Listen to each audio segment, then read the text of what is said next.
जय हिंद दोस्तों, स्वागत है आप सभी का आपके अपने YouTube चैनल जैकपुर पे। तो आज के इस वीडियो में काफ़ी इम्पोर्टेंट सवालों को मतलब कि जितने भी NCERT के सवाल थे इम्पोर्टेंट में, वो हम आपको दिखा रहे हैं। बिल्कुल NCERT है, आप यहाँ पे देख सकते हैं JCERT का बुक है और कहीं से भी ऐसा वैसा ही नहीं है कि मैं इधर उधर से क्वेश्चन आपको करवा रहा हूँ। ठीक है, NCERT के डायरेक्ट बुक का सवाल मैं आपको दिखाऊँगा।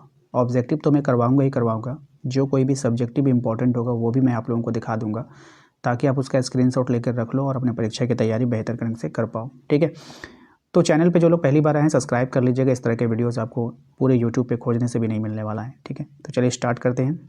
एंड जो लोग हमारे व्हाट्सअप ग्रुप को ज्वाइन नहीं किए हैं वो हमारे दिए गए नंबर पर एक मैसेज करके व्हाट्सअप ग्रुप को जरूर ज्वाइन कर लेना है। अब जैसे कि पहले सवाल में देखिए कह रहा है कि व्यष्टि अर्थशास्त्र में शामिल है, कौन कौन शामिल है आपको बताना है। छोटे छोटे चर शामिल है, व्यक्तिगत इकाई है, व्यक्तिगत मूल्य निर्धारण है, इनमें से सभी। तो राइट आंसर इनमें से सभी हो जाएगा। क्वेश्चन नंबर आते हैं हम लोग 2 पे। इसमें कह रहा है कि सबसे पहले माइक्रो शब्द का प्रयोग किसने किया था। तो सबसे पहले माइक्रो शब्द का प्रयोग किसने किया था आपको बतानी है। तो ये किया था रैगनर फ्रेश ने। किसने किया था? रैगनर फ्रेश ने किया था, याद रखिएगा। क्वेश्चन नंबर 3 में आपसे बोला गया है कि अर्थव्यवस्था की समस्या निम्नलिखित में से कौन है। कौन है जो अर्थव्यवस्था की समस्या है? आर्थिक विकास, साधनों का आवंटन, साधनों का कुशलतम प्रयोग। तो इनमें से सभी हो जाएगा, ऑप्शन नंबर डी हो जाएगा। नेक्स्ट है आपका कि आर्थिक समस्या मूलतः किस तथ्य की समस्या है आपको बतानी है। तो आर्थिक समस्या जो होती है वो चुनाव की जो है एक समस्या हो जाती है कि क्या चुनना है, नहीं चुनना है। नेक्स्ट अगले सवाल पे आते हैं।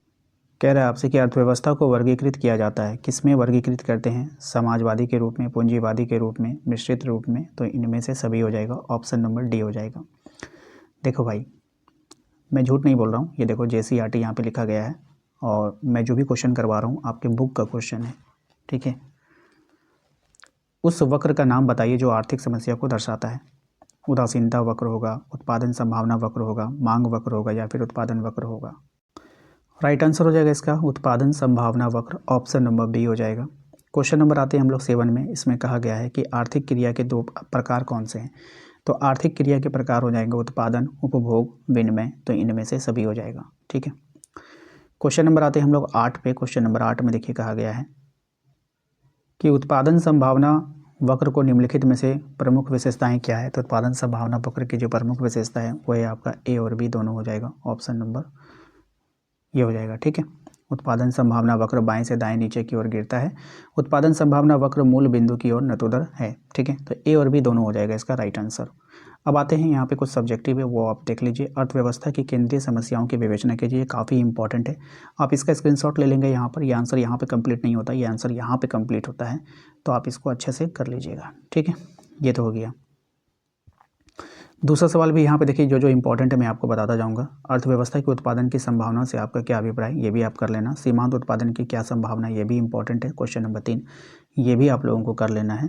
ठीक है, उसके बाद आपका जो इम्पोर्टेंट बनेगा वो बनेगा आपका ये वाला क्वेश्चन, केंद्रीकृत योजनाबद्ध अर्थव्यवस्था और बाजार अर्थव्यवस्था के स्पष्ट करना है। ये मतलब कि अगर हम इम्पोर्टेंट की श्रेणी में रखें तो ये ज़्यादा इम्पोर्टेंट तो नहीं है, लेकिन 50% में इसको हम रख सकते हैं। ठीक है, लेकिन आपका जो मोस्ट इम्पॉर्टेंट में अगर आता है तो वो है आपका ये वाला, व्यष्टि अर्थशास्त्र और समष्टि अर्थशास्त्र में अंतर स्पष्ट करना था आपको। तो ये पूरा का पूरा आपका इम्पॉर्टेंट है, तो आप यहाँ पे स्क्रीनशॉट लेकर के अच्छे से आप इसको कॉपी में नोट कर सकते हैं और प्रैक्टिस करके जा सकते हैं। अब आते हैं ऑब्जेक्टिव के ऊपर। यहाँ पे देखिए ये सवाल आपके बुक में सवाल है कि सीमांत उपयोगिता किसके बराबर होती है, फॉर्मूला के बेस पर आपको बताना है। तो राइट आंसर ऑप्शन नंबर गो हो जाएगा। कुल उपयोगिता किसके बराबर होती है, इसको भी आपको फॉर्मूला के आधार पे बताना था। तो इसका भी जो राइट आंसर हो जाएगा वो हो जाएगा आपका ऑप्शन नंबर गो हो जाएगा।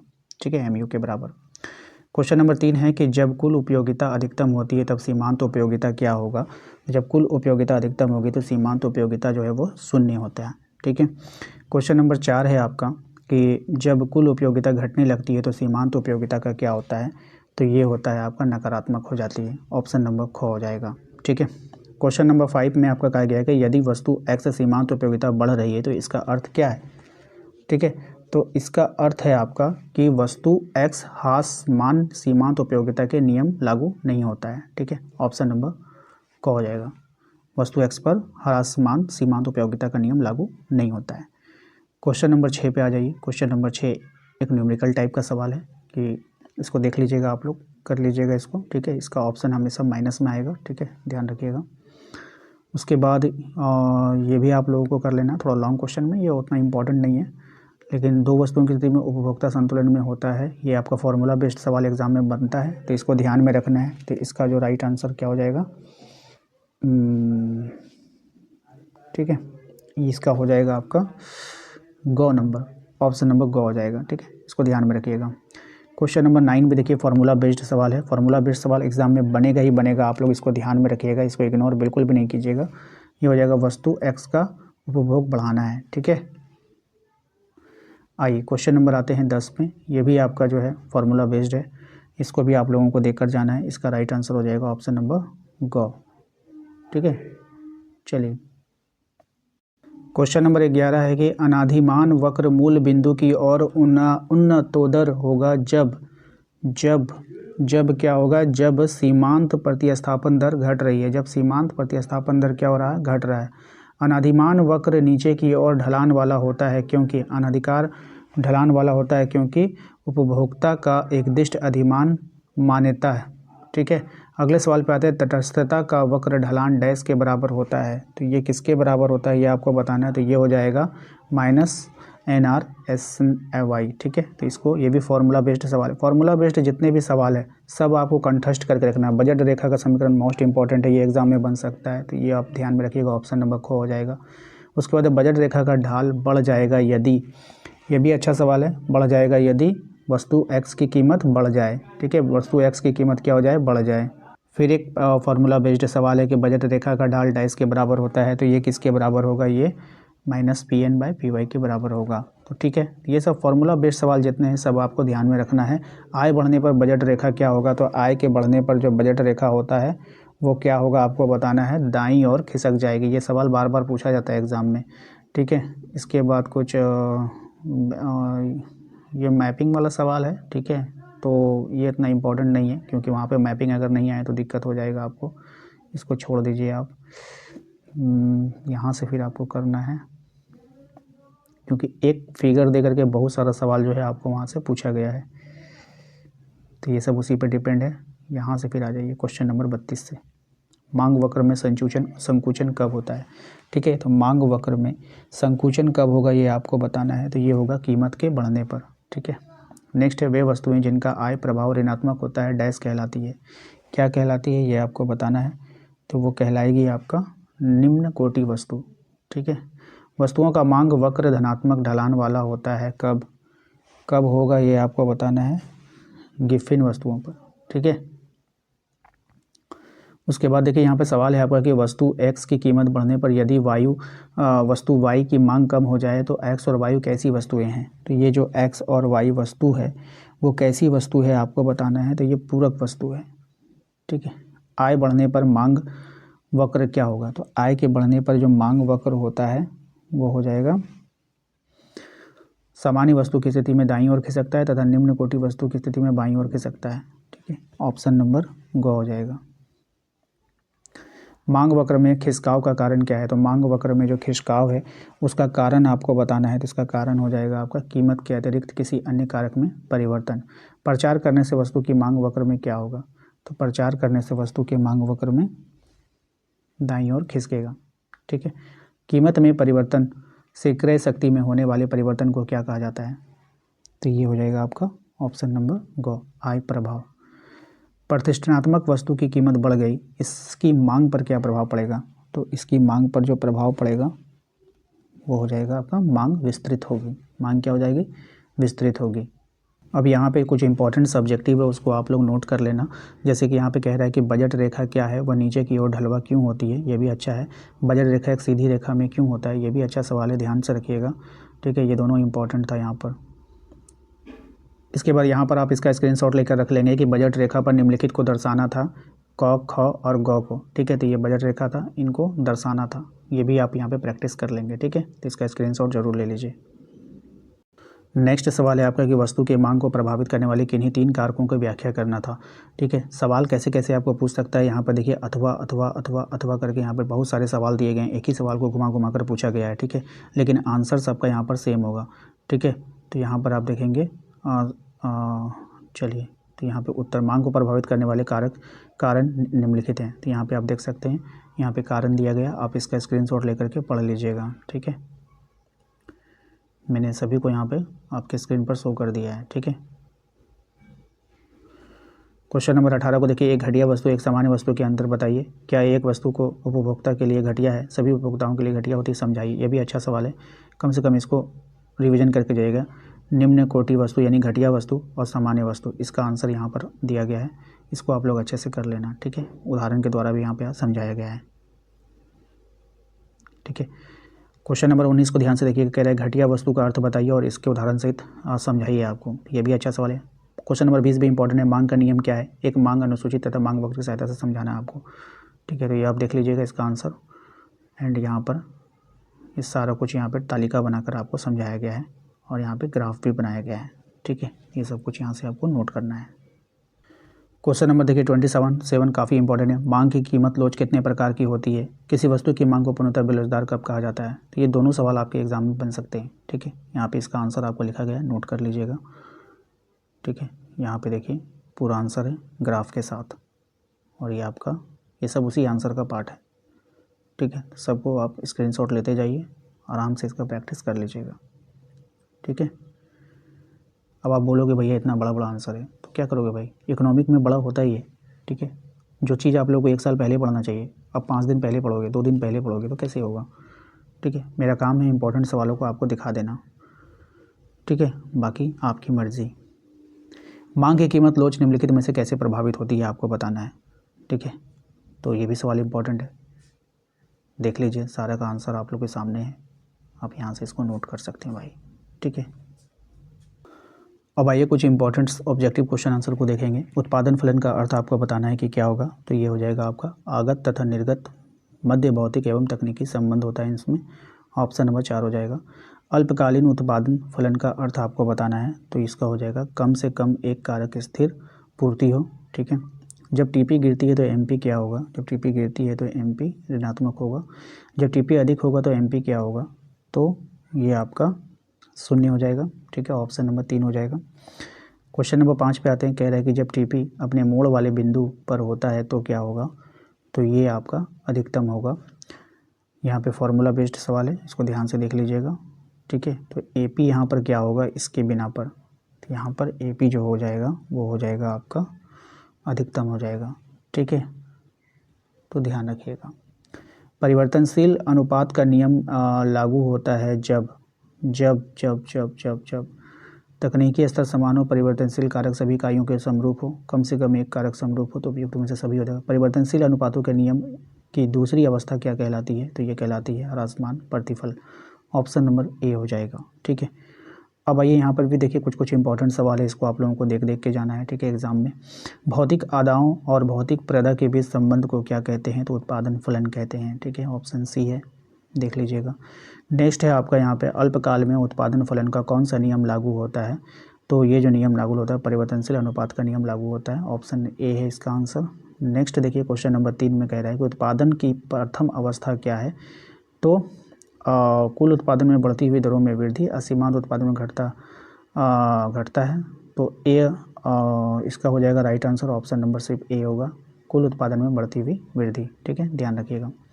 क्वेश्चन नंबर 4 पे आते हैं, कह रहा है कि उत्पादन प्रारंभ होने से पहले इनमें से कौन सी लागत पाई जाती है, तो स्थिर लागत पाई जाती है, ऑप्शन सी।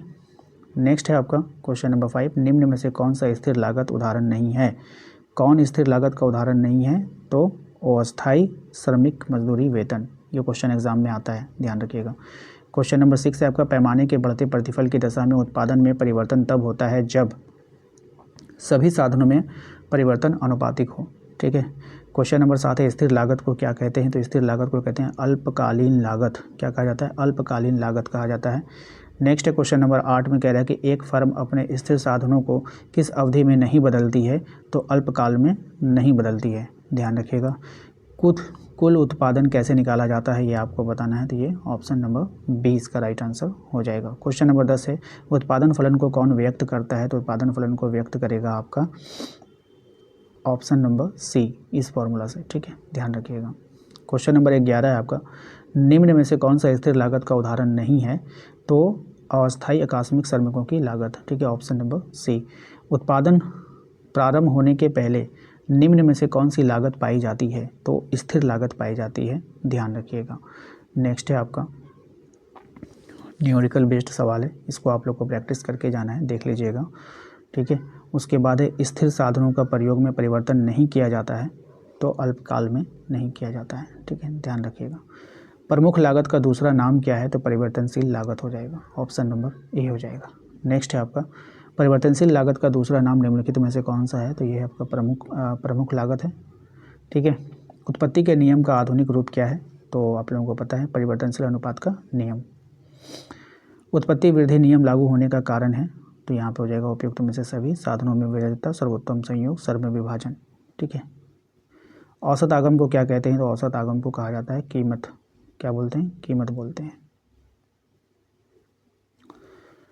कौन सी लागत शून्य हो सकती है? तो स्थिर लागत जो है वो शून्य हो सकती है, ध्यान रखना है। नेक्स्ट, पैमाने के प्रतिफल की अवस्थाएं होती है, 3 अवस्थाएं होती है, ध्यान रखिएगा। उत्पादन फलन में उत्पादन किसका होता है? तो उत्पत्ति के साधनों का। किसका होता है? उत्पत्ति के साधनों का। दीर्घकालीन उत्पादन फलन के संबंध में निम्न में से किससे है? तो पैमाने के प्रतिफल के नियम से है, ठीक है। नेक्स्ट सवाल है आपका कि उत्पादन के साधन क्या क्या हैं? तो आप लोग देख सकते हैं भूमि, श्रम, पूंजी, तो ये सभी है। उत्पादन का सक्रिय साधन है आपका श्रम, ठीक है। ये सब सवाल इंपॉर्टेंट है भाई, ठीक है, और एनसीईआरटी में सवाल है, जेसीईआरटी में सवाल है, इसलिए मैं आपको दिखा रहा हूँ। मेरा मकसद सिर्फ आपको दिखाना है, ठीक है। लास्ट समय में ऐसे ऐसे सवालों को दिखाना जो कि आपके बुक में ऑलरेडी पहले से है। पता नहीं आप लोगों ने पढ़ा है, 1 साल के अंदर कोई बुक खोल के देखा भी है या फिर नहीं भी देखा है। अगर आप लोग देख लेते तो लास्ट समय में आपको कोई भी मॉडल पेपर या क्वेश्चन पेपर देखने की ज़रूरत नहीं पड़ती है। सारा क्वेश्चन तो ऑलरेडी आपके बुक में है, जेसीईआरटी के बुक में है। मौद्रिक लागत निम्नलिखित में से किसे सम्मिलित किया जाता है? तो उपरोक्त में से सभी, और सामान्य लाभ, अस्पष्ट लागतें, अस्पष्ट लागतें, उपरोक्त में से सभी हो जाएगा, ठीक है। अपरिवर्तनशील लागत है, फॉर्मूला बेस्ड सवाल है, ध्यान रखिएगा, ठीक है। अवसर लागत का वैकल्पिक नाम आपको बताना है, तो आर्थिक लागत हो जाएगा। निम्नलिखित में से कौन स्थिर लागत नहीं है, आपको पहचाननी है? तो कच्चे माल की लागत, ठीक है, ये आपको ध्यान में रखना है। नेक्स्ट है आपका किसी वस्तु के मूल्य निर्धारित होता है, किसके द्वारा मूल्य निर्धारित होता है? मांग और पूर्ति के द्वारा मूल्य निर्धारित होता है। बाजार मूल्य पाया जाता है, किसमें पाया जाता है? तो बाजार मूल्य पाया जाता है अल्पकालीन बाजार में। निम्नलिखित में से किसने कहा था कि किसी वस्तु की कीमत मांग पूर्ति की शक्तियों द्वारा निर्धारित होती है? तो ये बात किसने कहा था, ये आपको यहाँ पर बतानी है। तो ये बात कहा था मार्शल ने। किसने कहा था? मार्शल ने कहा था। क्वेश्चन नंबर 4 है आपका संतुलन कीमत के निर्धारक घटक निम्नलिखित में से कौन है? ठीक है, तो ये हो जाएगा आपका वस्तु की मांग, वस्तु की पूर्ति, ठीक है, तो ये दोनों हो जाएगा, ठीक है ना, ध्यान रखिएगा, टाइपिंग मिस्टेक है।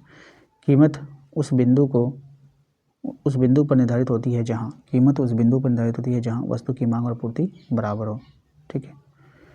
क्वेश्चन नंबर 6 आपका निम्नलिखित में से किसने कीमत निर्धारण प्रक्रिया में समय तत्व का विचार प्रस्तुत किया था? तो ये किया है आपका मार्शल ने, ठीक है। नेक्स्ट है संतुलन की स्थिति में होता है, संतुलन की स्थिति में क्या होता है? तो ये आप विक्रय की कुल मात्रा खरीदे जाने वाली मात्रा के बराबर होती है, बाजार की पूर्ति मांग के बराबर होता है, ना ही फर्म ना ही उपभोक्ता विचलित होता, उपरोक्त में से सभी हो जाएगा इसका राइट आंसर। क्वेश्चन नंबर 8 को ध्यान से देखेंगे, कह रहा है कि एक पूर्ण प्रतियोगी बाजार में यदि फर्म बाजार में निर्बाध प्रवेश और बहिर्गमन कर सकती है तो संतुलन कीमत सदैव क्या होगा? तो ये हो जाएगा आपका फर्मों की न्यूनतम औसत लागत के बराबर होगा, ठीक है। क्वेश्चन नंबर 9 है आपका, यहाँ पर ध्यान से देखेंगे कि यदि किसी की कीमत पर बाजार मांग से अधिक है तो उस कीमत पर बाजार में क्या होगा? तो बाजार में अधिपूर्ति होगी, क्या होगा? अधिपूर्ति होगी। बाकी ये नीचे वाला सवाल उतना इंपॉर्टेंट नहीं है, उतना दिमाग नहीं लगाना इस सब में, ठीक है। देखते हैं अब यहाँ पर कुछ न्यूमेरिकल है जो आके आपके बुक में है, आप उसको रिवीजन करके जाइएगा। मैं आपको दिखा दे रहा हूँ, आप स्क्रीनशॉट ले लीजिए और अच्छे से इसका रिवीजन कर लीजिएगा। पहला सवाल भी इंपॉर्टेंट है, दूसरा सवाल यहाँ पे देखिए, ये आपको टेबल फॉर्म में दिया गया है। कीमत लोच की गणना करने के लिए बोला गया, इसका सॉल्यूशन आपको यहाँ पर है, सॉल्यूशन का स्क्रीनशॉट ले लीजिए आप लोग, ठीक है, और अच्छे से आप लोग रिविज़न कर लीजिएगा। ये लीजिए, मैंने पूरा स्क्रीन पे लगा दिया है, आप इसका अच्छे से स्क्रीनशॉट ले लो, ठीक है। क्वेश्चन नंबर 3 भी आपका अच्छा है सवाल है, देख लीजिए। क्वेश्चन नंबर 4 भी आपका न्यूमेरिकल टाइप सवाल है, बहुत ही इंपॉर्टेंट है, इस टाइप के सवाल एग्जाम में बनते हैं, तो आप इसका अच्छे से प्रैक्टिस करके जाइएगा। फुल सॉल्यूशन आपको नीचे दिया गया है, ठीक है, कैसे कैसे इसका आंसर लिखना है ये सारा कुछ यहाँ पर आपको बताया गया है। ओके, आप वीडियोस को रोक रोक करके स्क्रीनशॉट लेते जाइएगा। क्वेश्चन नंबर 5 भी आपका न्यूमेरिकल टाइप सवाल है, इसको भी अच्छे से कर लीजिएगा। 6 को भी देख लेना है आप लोगों को। क्वेश्चन नंबर 7 को भी ध्यान से देख कर जाना है, ठीक है। यही सब सवाल जो है बड़े बड़े सवाल आपके एग्ज़ाम में बनते हैं, ठीक है। ये इसका सॉल्यूशन है, अच्छे से कर लीजिएगा। क्वेश्चन नंबर 7 का टोटल सॉल्यूशन यहाँ पे दिया गया है, देखिए। क्वेश्चन नंबर 12 में भी एक न्यूमेरिकल टाइप सवाल है, आप भी इसको स्क्रीनशॉट लेकर रख लो और यहाँ पर इसका ले लो, ठीक है। बाकी जितने भी इम्पोर्टेंट न्यूमेरिकल थे वो मैंने जो ई बुक वाला, याद रखिएगा, ई बुक वाला जो एक ग्रुप बनाया था उसमें मैंने सारे न्यूमेरिकल डाल दिए हैं, आप लोग वहाँ से भी करके जाइएगा प्रैक्टिस, ठीक है। तो वीडियो को लाइक करके शेयर कर दीजिएगा सभी दोस्तों के साथ। मिलते हैं नेक्स्ट अगले वीडियो में। Thank you.